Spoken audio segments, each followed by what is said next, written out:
Assalamualaikum warahmatullahi wabarakatuh.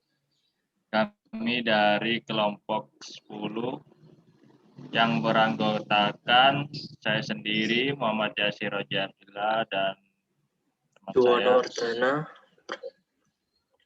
dengan NIM. Kami akan menerangkan tentang specialty microscopes and contrast. Mikroskop khusus dan kontras. Semua daya urai yang bisa didapatkan mikroskop akan tidak berguna jika benda yang akan dilihat tidak bisa dibedakan dari latar belakangnya. Perbedaan kecerahan antara bayangan benda dan bayangan di sekelilingnya disebut kontras. Mendapatkan kontras tinggi merupakan masalah penting pada mikroskop dan perangkat pembentukan bayangan, imaging atau pencitraan lainnya. Masalah yang muncul di biologi misalnya karena sel terdiri sebagai bagian besar dari air dan hampir secara seragam transparan terhadap cahaya.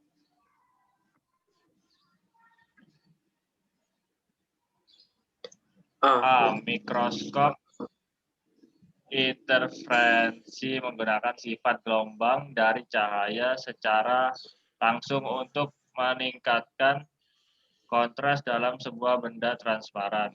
B. Mikroskop fase kontras. Mikroskop fase kontras digunakan untuk melihat sel dalam keadaan utuh atau hidup. Bila sinar melewati sel atau bagian sel, cahaya tersebut akan berubah fase sesuai dengan indeks refraksi sel.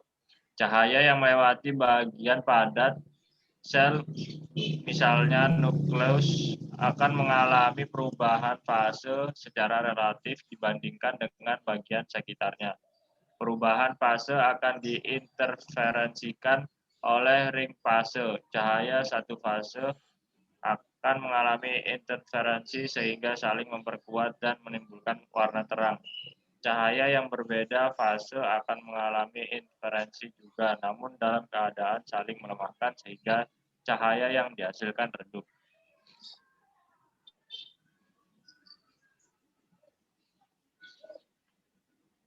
Prinsip dasar mikroskop fase kontras. Prinsip dasar untuk membuat perubahan fase terlihat dalam mikroskop kontras fase adalah dengan memisahkan cahaya yang menerangi latar belakang dari cahaya yang tersebar di spesimen yang membentuk detail latar depan dan manipulasinya secara berbeda.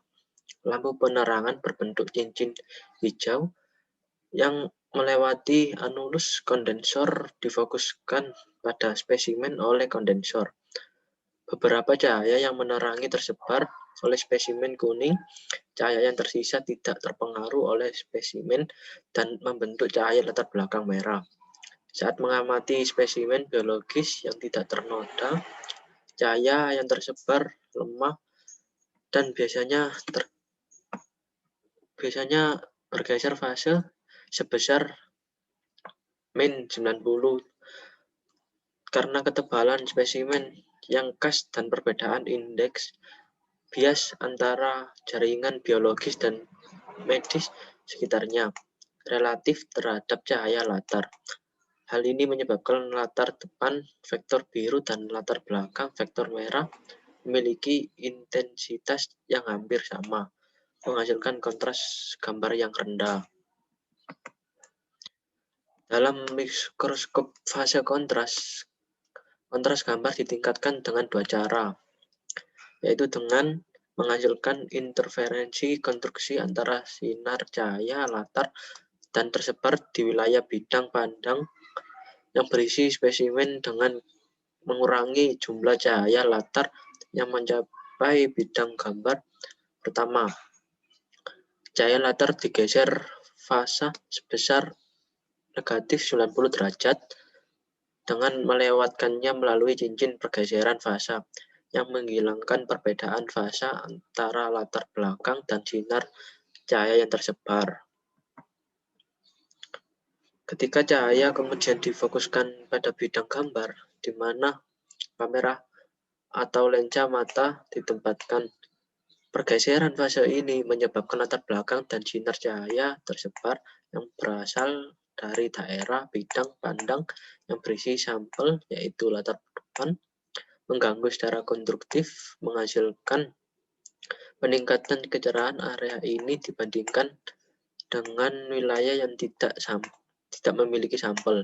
Terakhir, latar belakang diredupkan 70-90% oleh filter abu-abu cincin. Metode ini memaksimalkan jumlah cahaya tersebar dihasilkan oleh cahaya iluminasi, yaitu latar belakang, sekaligus meminimalkan jumlah cahaya iluminasi yang mencapai bidang citra.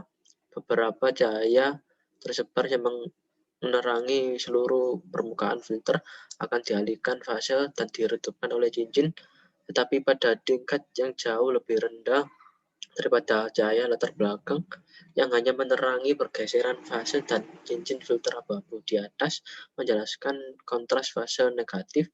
Dalam bentuk positifnya, cahaya latar belakang mengalami pergeseran fase sebesar plus 90 derajat. Dengan demikian, cahaya latar belakang akan berada 180 derajat di luar fase relatif terhadap cahaya yang tersebar. Cahaya yang tersebar kemudian akan dikurangi dari cahaya latar untuk membentuk gambar dengan latar depan yang lebih gelap dan latar belakang yang lebih terang.